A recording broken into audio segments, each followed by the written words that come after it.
မကြောက်အောင်လိုအပ်တာတစ်ခုတည်းပဲတဲ့အဲ့ဒါတတ္တိလိုတယ်တဲ့အဲ့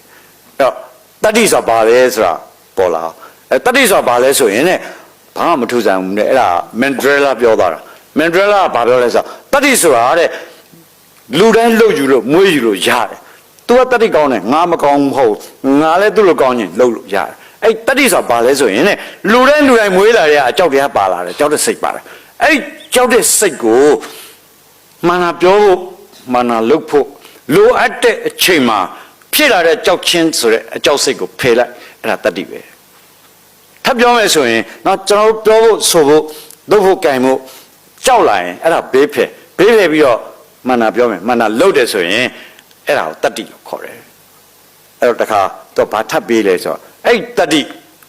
ဘယ်ဟာရလဲကျွန်တော်သူများမကြောက်တော့ကိုယ်လည်းမကြောက်ချင်ဘူးပေါ့မကြောက်ချင်တတ္တိလို့တယ်ဟုတ်ပြီအဲ့တတ္တိကိုဘယ်ရှာမှာလဲဒါရှာတဲ့နေပါပေးထားတယ်တတ္တိရတဲ့ထွေထူးသောရှာမနေနဲ့တဲ့တတ္တိဆိုတာသီလကတတ္တိကိုမွေးပေးတယ်သီလရှိရင်တတ္တိရှိတယ်သီလမရှိရင်တတ္တိမရှိဘူး